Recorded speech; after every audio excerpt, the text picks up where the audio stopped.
Ah, Halloween, the spook season. Typically during this time, the obvious video to put out would be some sort of horror game, since the whole point of the genre is to spook. But personally, I've never seen the appeal of playing or watching something that's actively trying to scare me, so it's no surprise it's one of the genres I actively avoid, like MOBAs. The difference being is that I actually respect horror games. That being said, some games slip through the cracks and get my attention through other means. For example, I've never played a Resident Evil game, but I can't help but appreciate the wild shifting gameplay styles and batshit story moments throughout its many games. And there's one series in particular that had its claws stuck on my teenage mind for a long time: Five Nights at Freddy's. The thing that caught my attention was the story and how the games told it. They were incredibly good at building anticipation through a drip feed of lore, and much like Resident Evil, I've never played any of the games. I got my FNAF fix by watching Markiplier's Let's Plays to experience the story firsthand, and MatPat's theories to make sense of it. Of course, as an autistic teen, my hyperfixation on the FNAF series went far beyond what would be considered the mainstream outlets, which led me to seek out more FNAF content, one of those avenues being fan games. The main appeal of these fan games to me was seeing them attempt to mimic the storytelling style of the originals while throwing their own twist into the mix.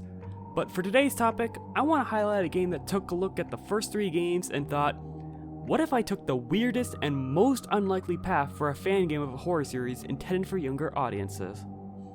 And that's how Five Nights at Fuckboys was created. Originally created by Harshmellow and Speeps Highway, they took FNAF and transformed it into a series of RPGs with crude graphics, inappropriate humor, and unfair difficulty. But I won't be looking at the original release.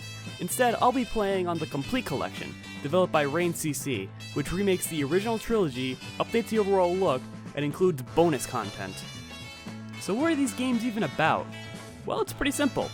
Freddy Fuckboy wants to have a night of debauchery, but he needs to deal with the cameras first. Seems simple, right? Well, there's one thing getting in the way of Freddy's goal. The bear's made of tissue paper!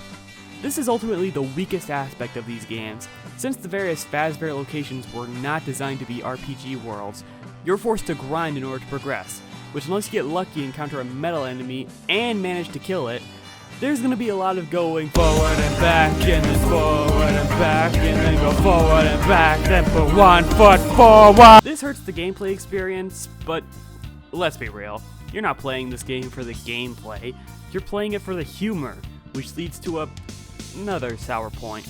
These games were made at a very certain time of the year, and it really shows, coming from a time of MLG edits, gamer snacks, and that one Snoop Dogg song about weed. This may have not aged gracefully, but it's an oddly compelling time capsule in the era. Like, hell, I'm pretty sure the last time I heard the word GIF was in high school. Am I even allowed to say that? I'll play it safe and avoid repeating it. Back to the game, the main fights are pretty basic. Like 90% of these encounters are just cameras with some gimmick that has appeared in many other RPGs before, but I do have to highlight the skill descriptions and the humor that comes with making sense of what the animatronics are actually doing. Some of my favorites include Toy Freddy drew back with his hat and swiped, Chica poured endless soda into a friend's ass, Foxy shouted out, pushing his foe onto the plank, and Springtrap struck the foe with a sparking wire. These lines are only amplified by the game's interesting soundtrack. It features songs from the original Five Nights at Freddy's games, but also pulls songs from Sonic, Persona, Kingdom Hearts, and some copyright tracks for some reason. With the Complete Collection in particular, Yakuza and Castlevania songs are added to the mix.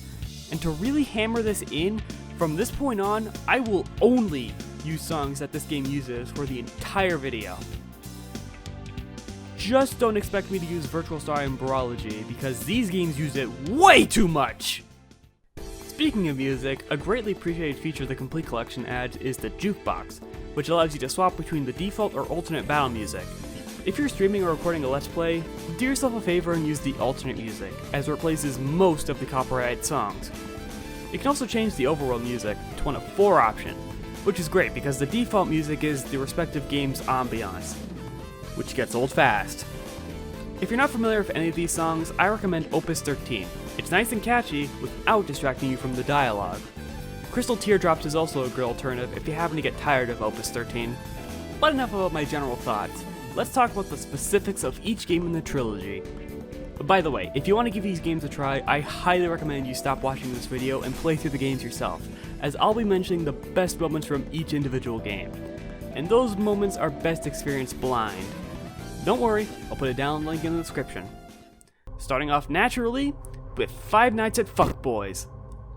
Freddy wants to have a hardcore night of debauchery, but to do so he must shit on all the cameras to prevent his detection. Get good and join today. Please. Please. Are you ready for Freddy? So as you can tell from Freddy's introductory line, this game features text-to-speech dialogue, which really adds to the comedic value. Like the phrase, "Foxy, you dirty piece of shit," isn't that funny, but when shitty text-to-speech Freddy says it, "Foxy, you dirty piece of shit, come help me," it suddenly becomes 10 times funnier. In fact, speaking of the bear, he's a pretty interesting protagonist. Just by interacting with random things around the pizzeria, you can learn many things. For example, he's not very fond of the tagline, "Freddy and Friends." Freddy and friends? What a fucking joke. He has a collection of spare costumes of himself. My collection. Hot. He likes to spend time praising the Dark Lord. And most importantly, he likes to get crunk. Get crunk. Get crunk. Unfortunately, I can't really say the same for the rest of the Fazbear crew. They don't really have much to say. 99% of Bonnie's dialogue is just yes. Chica never says anything other than devour my hot bird ass Freddy. And Foxy sure does love saying fuck. So, sorry if any of these bozos are your favorite. Now, while I did say grinding is a huge part of these games, the main priority of the first game is getting the party members, since the requirements to get them involve little to no combat. In order to get Bonnie, you need to find his lost head, and he's such a picky bitch that he refuses to use a spare. But the voucher required to buy his head back is in the women's bathroom, and our hero refuses to go in because I cannot go into the women's bathroom. This would forsake my masculinity. So we need to get Chica, who's in the kitchen. Obviously the way to get inside must be to punch the fuck out of this door until it opens.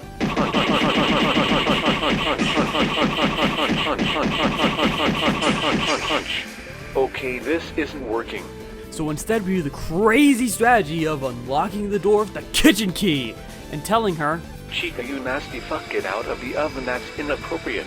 Now for Foxy, he has no interest in helping and just wants to spend all night masturbating. So how does Freddy convince him to join the quest?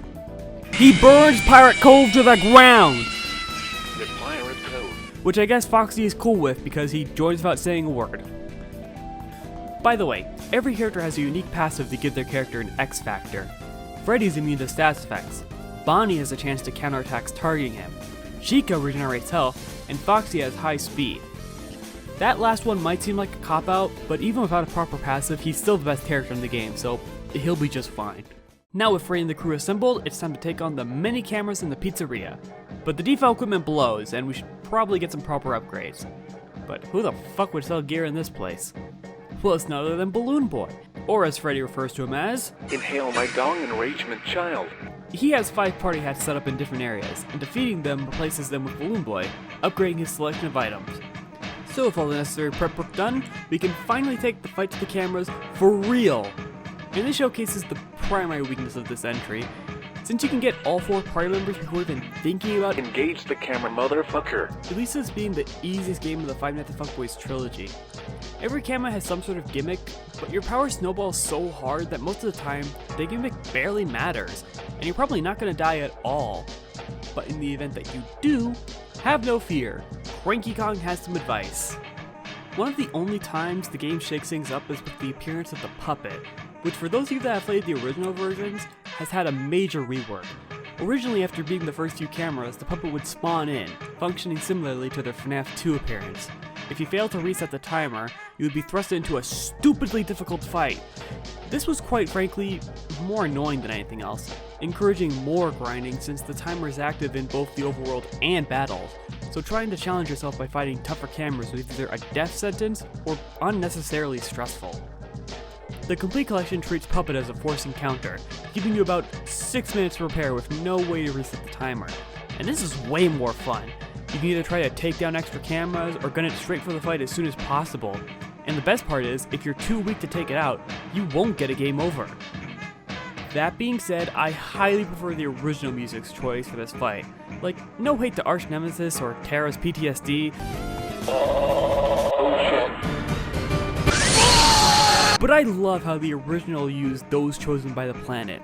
Such a perfect choice to highlight how badly you fucked up.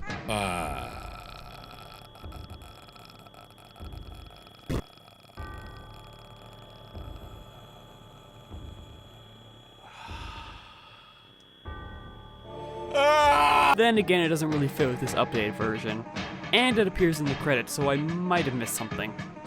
But to keep the original spirit of the stupidly difficult bullshit fight intact, a second puppet will spawn, which the game warns you that it will bust your balls, bench press your confidence, and fuck your wife. The only other time the game shakes things up is with the appearance of the toy animatronics, spawning when their respective character reaches max level. These are souped up versions of the party members, with the caveat that they don't have a passive. And by the time you defeat all the toys, you're prepared to take out the last cameras, the second puppet, and enter the office, to which you're met with not Mike, but Golden Freddy, who's really upset that he wasn't invited to the night of debauchery. Once Golden Freddy is defeated, he does his iconic scream, which lasts for 5 whole nights, thus ending the first 5 nights of Fuckboys. Except if you did the bonus bosses, the ending will be cut short as Balloon Boy will reveal himself as the true villain, and the reason the toys and puppet even showed up at the original pizzeria. And after killing BB, Freddy has some closing thoughts on his journey towards his glorious night of debauchery. That was fucking stupid. But even after his defeat, Balloon Boy promises to return with a better plan. But what does he have planned? Well, we'll find our answers in Five Nights at Fuckboys 2. Freddy and co want to have a night of debauchery, and to do so they must shit on all the cameras. Please enlist. Thank. It's me. Are you ready for ready? The first change in the sequel is the rate at which you get your main party members, as in order to unlock Toy Chica and Mangle, you need to defeat specific bosses. Toy Bonnie is the only one obtainable without combat. While segmenting party members like this does cause the difficulty to increase, it does make for a more interesting gameplay loop, since you're essentially forced to fight earlier cameras with only 2 party members max. If anything, this creates a better difficulty curve, and I've actually found myself dying on a few occasions, and hearing the wise words of Cranky, properly aged for this prequel. But of course, it's better to get all 4 party members as soon as possible. Toy Bunny's gotten his fat ass stuck in the right vent, but Toy Freddy refuses to touch his ass and push him out. Instead of pulling Bonnie out, he uses a stick found in the men's bathroom, forcing Bonnie to Engage the stick, motherfucker. Mango will only join you if you give her an esoteric sex toy, which is pretty easy since a voucher for it drops from regular enemies. But I did mention a boss required, and he shows his face right before you give Mango the toy. Withered Foxy steals it at the last second, so you need to fight him to get it back. And finally, Toy Chica is in the women's bathroom, and much like Freddy from the last game, I can't go here. It will shatter my fragile masculinity. but I don't particularly care for Toy Freddy's masculinity, so shut up and get in there, bitch! My beloved masculinity has shattered. Are you proud of yourself? Now that we made it in and lost nothing of value, we can help Chica as her cupcakes have been flushed away, and it's up to Freddy to go into the sewers and get them back. Thankfully, if you're familiar with the original, I'm happy to report that the shitty token collecting minigame has been completely replaced with this cute little fishing minigame. But before you're allowed to leave the sewers, you must face a mighty foe, one that has history with our protagonist. It's none other than Toy Freddy's shitty ex, Splash Woman from Mega Man 9. And the less I talk about the pose she's in, the better. But speaking of her, this is something that the sequel does better than the first game. Appearances from completely different media. Now I should preface this by saying that if an official product tried to pull this kind of stunt in a game like this, I would end up rolling my eyes at the back of my skull. But in the context of a shitposty fan game, it comes off as a fun surprise.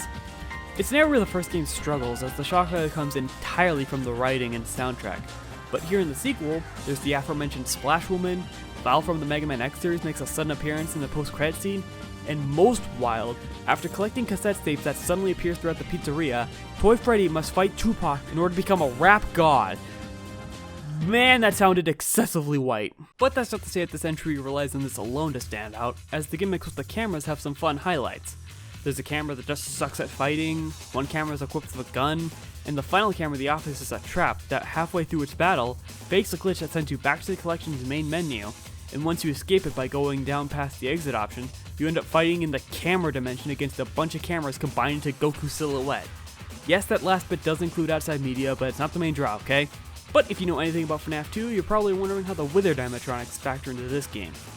Well, at first they serve the same purpose the toys did in the previous game, but instead of giving their ultimate weapons after beating them, they actually join your party. They all have their skills from the first game, and in the original release, eventually build up to an 8-man party that overwhelmed basically everything. But in the complete collection, you're forced to use 4 characters, which is useful if you find a particular character isn't as good as their original incarnation. But that reminds me, I've yet to talk about the Toys passive. Toy Freddy regenerates SP, which makes him useful for stalling particularly hard-hitting foes. Whenever Toy Chica uses an item in battle, they'll be 50% more efficient, which is helpful considering all her heals require TP. Mangle has an increased chance to crit, which synergizes amazing with the amount of multi-hit skills at her disposal. And Toy Bonnie has higher evasion. That's it. Not to mention his skill set is extremely situational, so into the trash with you! So since the office itself has a camera in it, that begs the question of what happens when all the cameras are defeated. Well, it starts with Toy Freddy celebrating his achievement, promising that his night of debauchery will include what he calls The trifecta of the gods. Sex. Drugs. And that amazing sound it makes when you twist your back in the morning. This moment gets cut off quickly as the lights go red and the villain reveals himself. The Balloon Boy we've been doing business with was in actuality Balloon Boy from the first game, who discovered a forbidden art. Daddy domination. Well, this certainly explains how we got to the prequel. Balloon Boy intends to destroy Fazbear Co., but offers Toy Freddy to join him. But of course, the only reason we destroyed the cameras was to have an eye of debauchery, so we all know his answer to this. No. Hello? The following Balloon Boy leads us into the final area of Earthbound? Not to mention you've been completely separated from the rest of your party. But if you held onto the stick used to free Bonnie, it transforms into the final weapon, the Dragon Dildo, getting stronger as you progress into the area, which is worse than the real weapons dropped by the second puppet. Oops. Eventually you do catch up to Balloon Boy, whose time travel shenanigans have powered him up significantly. But I don't care! I want my night with debauchery, damn it! Thankfully this isn't just a solo Freddy fight, as the rest of the toys slowly rejoin the party as the fight progresses. What about the Withered guys? Well, they show up after the fight because there's a second phase. Thankfully it's not immediately after, so I can replace this loser. The true final boss is really cool, going all in on the Earthbound vibes with this Gigas-inspired look on Balloon Boy. Not to mention the creepy vessels that take a surprisingly amount of damage to kill. Not sure why the complete collection replaces Gigas' theme with our beginning, but it does add to the moment when Mangle suddenly learns the ultimate attack. The bite of 87? With Balloon Boy's frontal lobe gone, Mangle threatens him in such a violent manner that even Freddy thinks it's a bit much. Whoa. Calm the fuck down, Mangle. I'm scared. We end the game with Freddy informing the group that they've all been fired. Sucks to suck, bozos. This feels like a definitive ending, but as I mentioned earlier, Vile makes an appearance, hoping to find the answers he deserves, while mentioning father. So what, like Sigma? Well, the only way to figure out what that was all about is to jump right into Five Nights at Fuckboys 3. Springtrap must reach the office to achieve terminal debauchery. The fate of the world depends on him. Please enlist. Thank.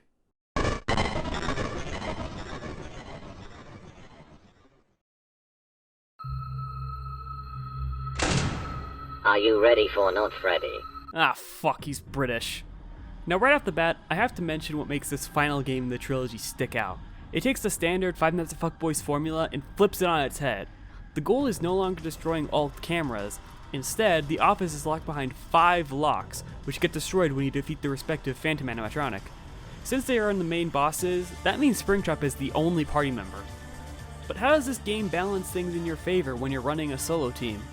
Well, Springtrap's special ability is that he gets 2 turns, which means that you can try to go all in on defense, offense, or a mix of both.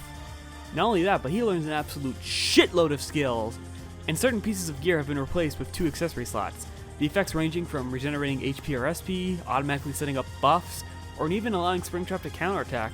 But at the end of the day, you are still just one purple guy in a yellow suit in what is easily the hardest game of the trilogy, as Death has a way of sneaking up on you. Thankfully, Cranky Kong Skeleton is here to provide his knowledge once more. Another noteworthy change is that the party hats that upgrade Balloon Boy's shop only appear after defeating a phantom, so you're encouraged to progress rather than grinding to max level. And if you're worried about BB coming back, don't worry, the literal first thing he does is get jumped by level 1 enemies, and losing. So suffice to say, he's no longer the threat he used to be. Hell, even Springtrap can tell. You're hopeless. How will you even make it here? Your current form leaves so much to be desired. Weak, frail, pitiful, and fragile. Also, it fucking sucks. Now, if you assume fighting 5 bosses as opposed to 10 to 13 will make for a much shorter experience, guess again, because unlike the last 2 games, you can't just walk up to the respective phantom and start throwing hands. Before you get that opportunity, you must collect the proper item, which to make sure you don't do things out of order, are protected by a mini-boss, which brings up a unique aspect of this particular entry. The enemies are fucking weird, dude. In the first game you fought party hats, the second had you fighting various pizzeria-themed objects. This one, on the other hand, well, we have standard pizzeria decorations, some fucking guy, vandalized posters, Halloween costumes, and a bunch of edits of existing FNAF characters with names like Inbred Bear and Massive Man. Anyway, considering that progressing the story is less straightforward, this can lead to some confusion on where to even go. Thankfully, BB is willing to sell you hints to point you in the right direction. Once you satisfy the Phantom's requests, they appear in Atari Land, which Balloon Boy will gladly take you to. Here you can either gun it for the respective Phantom or fight cameras, which drop accessories. But at the end of the day, with so few bosses, it does feel a little empty compared to the previous games, which is why the complete collection adds more optional bosses. Not only do they add the Atari cameras, but after beating Phantom Chica, Lefty and Helpy barge in, and characters from Pizzeria Sim appear as bosses. Defeating these guys will grant Springtrap new skills. And I gotta say, the reason that these two showed up in the first place is surprisingly reasonable. You see, Springtrap played a silly little prank on Lefty that may have involved forcibly taking one of his eyes, which leads us to our hero's main character trait. Springtrap is a terrible person. Like, don't get me wrong, Freddy and his toy counterpart aren't exactly saints, but Springtrap is not only way worse, but he seems to enjoy being a bad person. Just listen to what he implies or admits to have done. Did beating up those children in that parking lot really warrant this? It appears I have killed it. Well, I'm not going to try and romance a dead body. Nobody makes that mistake 3 times. This is because I crashed the global economy 5 years ago, isn't it? Use this fucking radio-degraded soulless garbage. Now you shall face us, don't. Okay, but why? But willingly saying the fuck word. I just want to enjoy the wonders of debauchery, sex, drugs, and that amazing sound it makes when you piss and shit all over the place. But that's not all that happens during his journey through the attraction. Much like Toy Freddy, collecting cassette tapes leads to him becoming a rap god. But not before fighting Phantom Tupac, who gives Springtrap a gun that grants him gun versions of existing skills. And hidden in Atari Land's parts and service room is the 90s endoskeleton, speaking in a message in Morse code. No worries, I already have translated his dialogue. He says, "My wife and kids left me. Actually, I think I ate them. I miss them." Riveting. Oh yeah, and he drops a special whip that gives Springtrap a 3rd turn. Sorry Tupac, but that utility is worth far more than a few fancy skills. By this point you've beaten all 4 Phantoms, causing all 5 locks to... Wait a minute.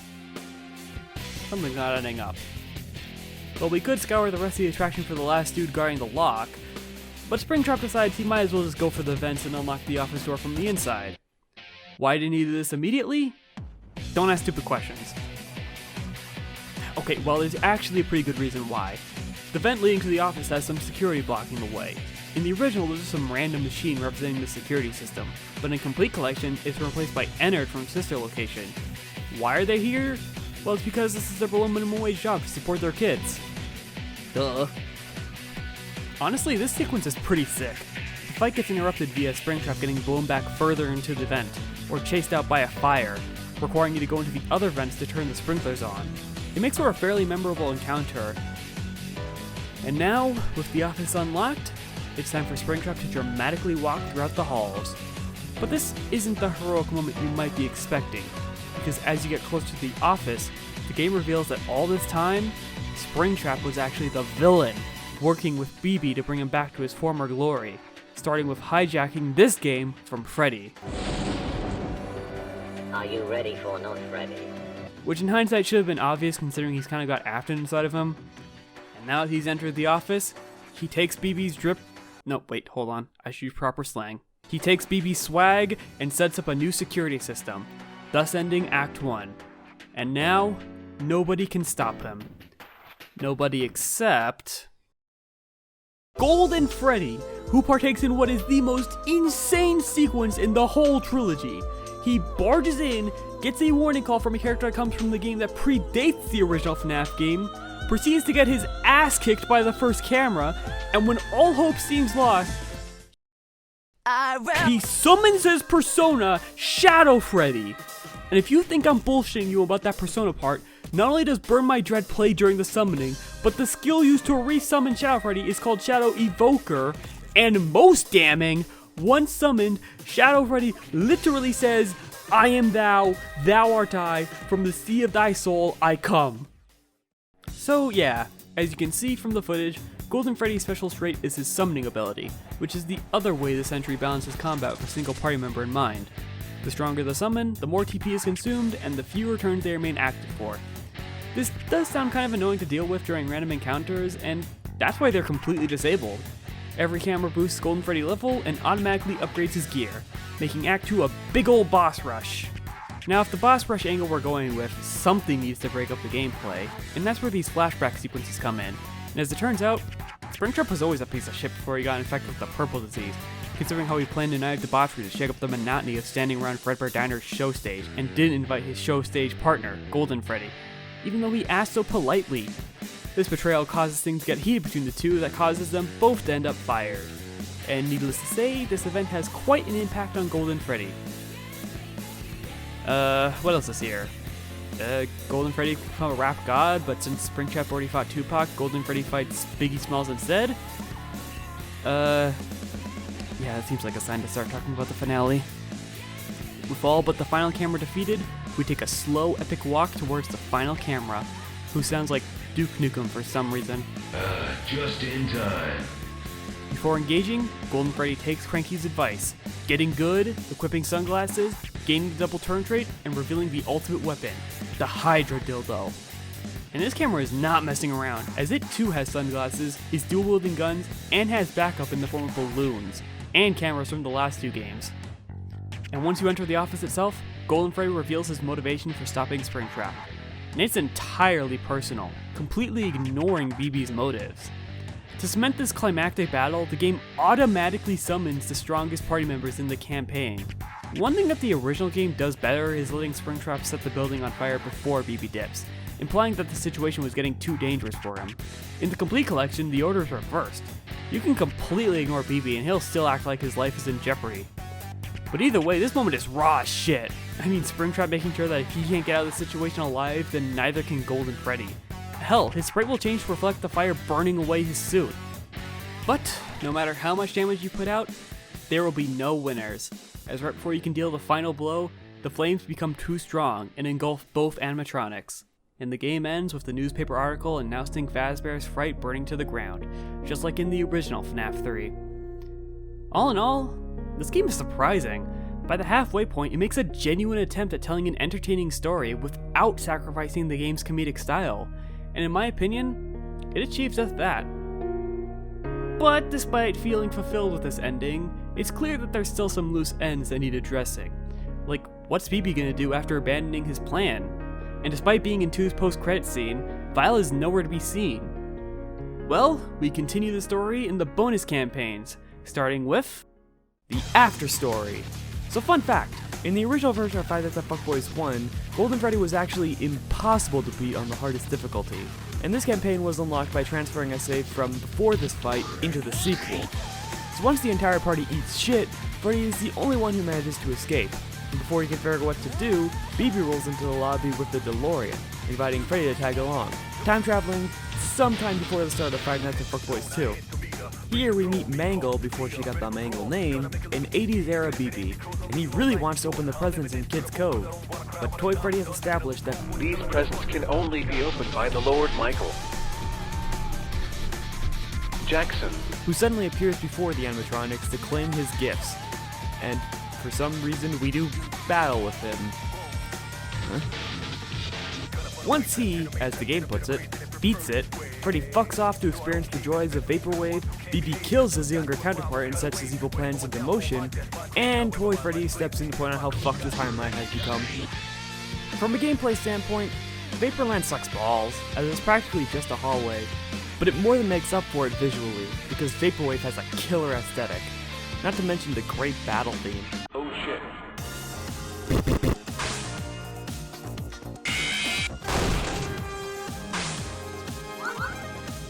This is unfortunately interrupted by Withered Golden Freddy, who instantly kills the other enemies and attempts to do the same to Freddy, but is stopped thanks to Michael's blessing, giving Freddy the opportunity to run that shit back. Thankfully, this fight is actually possible, and Freddy's friends reappear as the fight progresses.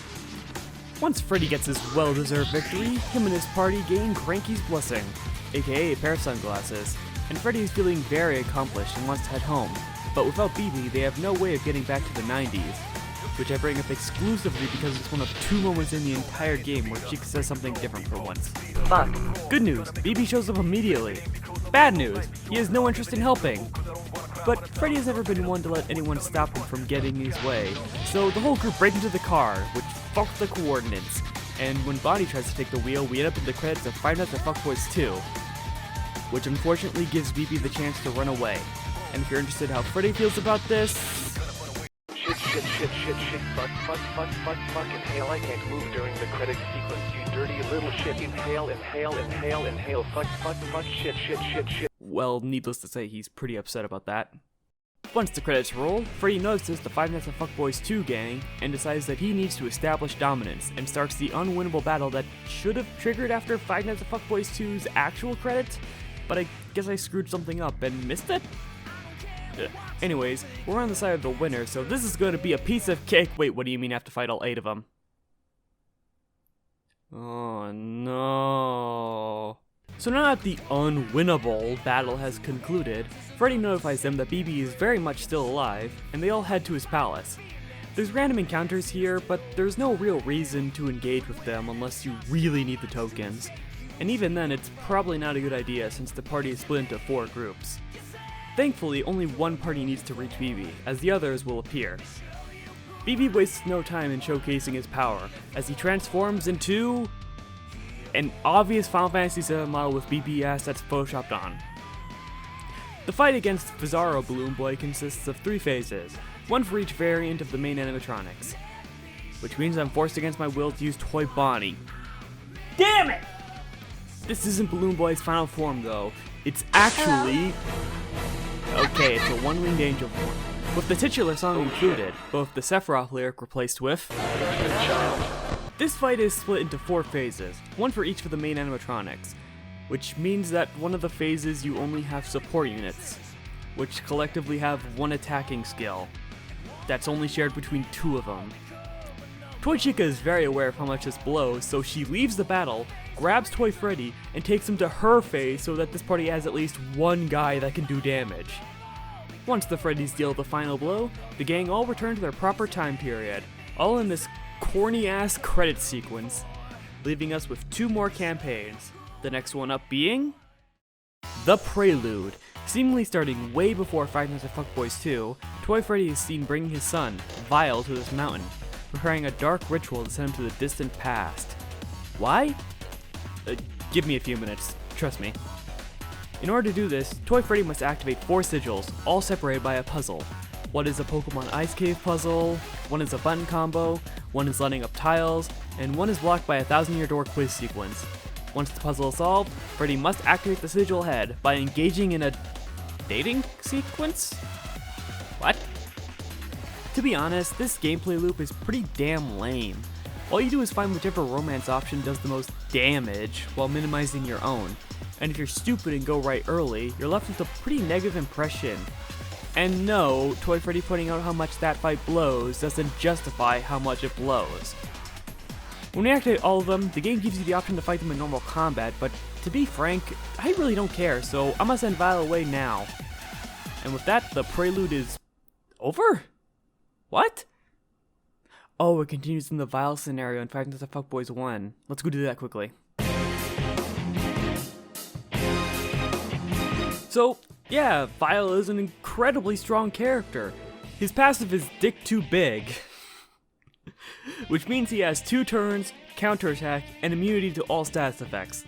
Not only that, but Book can appear throughout the pizzeria, basically retelling the events of the prelude, telling how Vile's life was absolutely amazing before falling apart, and explaining Vile's hatred for his father, who, might I remind you, is Toy Freddy.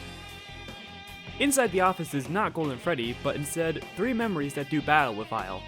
After the battle, he realizes that he must have arrived in a wrong era and vows to make his father pay. So now we know what Vile's whole deal is, but both his and BB's threads are unresolved, meaning it's time to tackle the finale, which starts after the events of the afterstory. Freddy is getting that vacation itch, and he forces his friends to join him, which includes denying Bonnie the opportunity to pursue a newfound passion for music. The crew enjoy a relaxing vacation that lasts for about 3 minutes before it all goes to shit when Freddy realizes that Vaporwave is fucking dead in the future. And also, Bonnie disappeared, but who gives a shit? If things couldn't get any worse, the DeLorean has run out of gas, and all of Freddy's money was left in the 90s. Not a big deal though, as Freddy installed a button in the pizzeria that sends his money to the future, so he goes to the pizzeria of the future and sends his money through time. Bad news, it's scattered throughout the building. Worst news, Vile suddenly appears, mistaking Freddy for his toy counterpart. During this encounter, Freddy seems to realize what's going on as he leaves the battle, fixes the car so he can go steal Toy Freddy, and force him to confront Vile.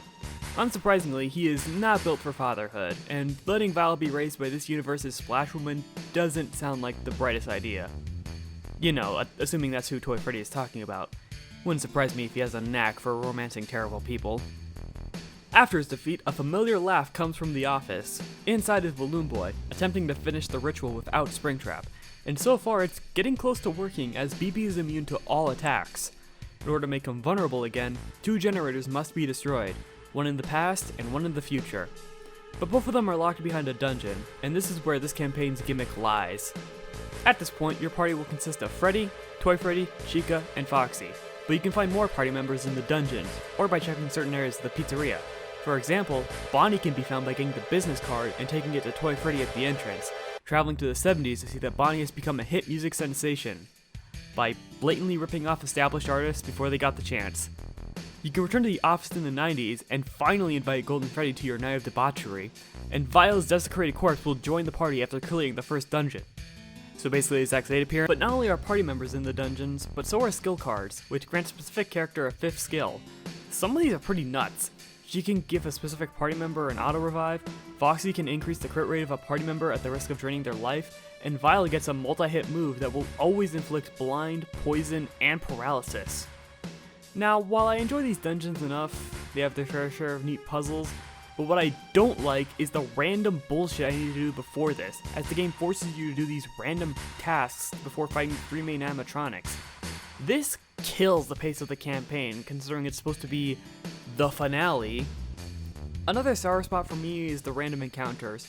Every character will already be max level, so the only reason you're fighting these guys are just for tokens. But the amount of resources you have to put in just to make these encounters go by quickly is just too much to justify bothering. So more often than not, these just exist to get in the way.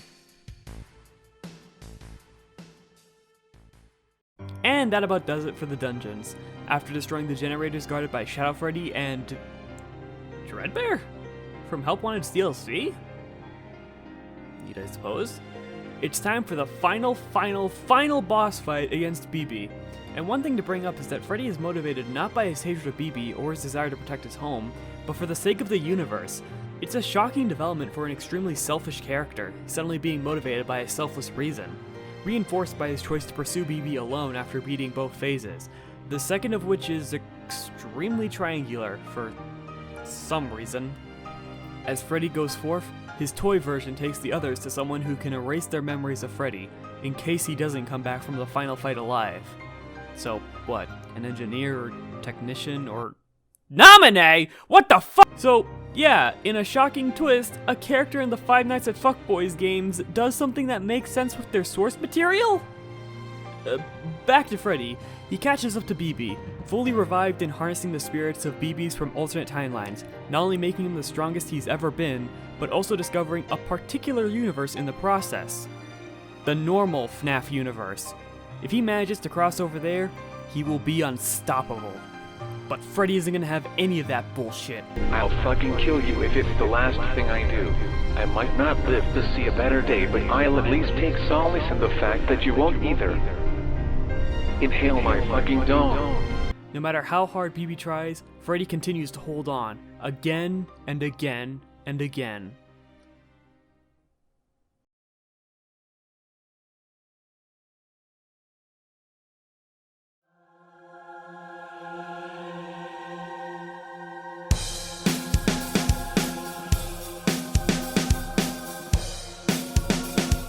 Until the tables turn, as BB is suddenly the one who can no longer harm his opponent, and Freddy is allowed to do some actual damage.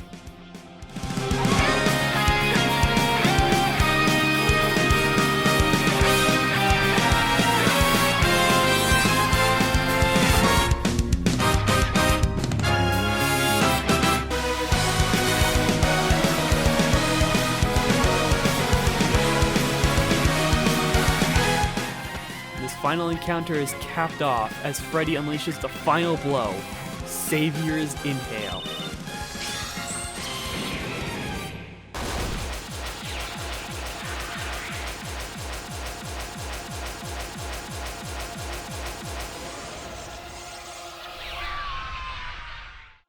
BB is destroyed once and for all, and the world has been saved, but Freddy's fate is left unknown, though it's implied that he's still alive somewhere with this parting message after the credits. Are you ready for Freddy? Thus ending the Five Nights at Fuckboys story. Much like the second half of Five Nights at Fuckboys 3, I respect the fuck out of how seriously it takes its story, and with all these loose ends taken care of, I'm left with a better feeling of satisfaction, even with the lame gameplay decisions throughout the campaign. Now while that's the gist of all 6 campaigns, I know for a fact that's not everything. Like I mentioned, there was supposed to be a secret boss fight against the original animatronics in Five Nights at Fuckboys 2, but there's other secret bosses in the first games that I missed due to me playing on the easiest difficulty, as the games literally tell you that the harder modes contain bonus bosses. Like, I know for a fact that the nightmare animatronics appear in one of these games. If you still want to try these games out, make sure you play on a harder difficulty so you don't screw yourself over like I did. Just be prepared for Cranky's oh so helpful wisdom to grace you constantly. Wait, what the fuck?!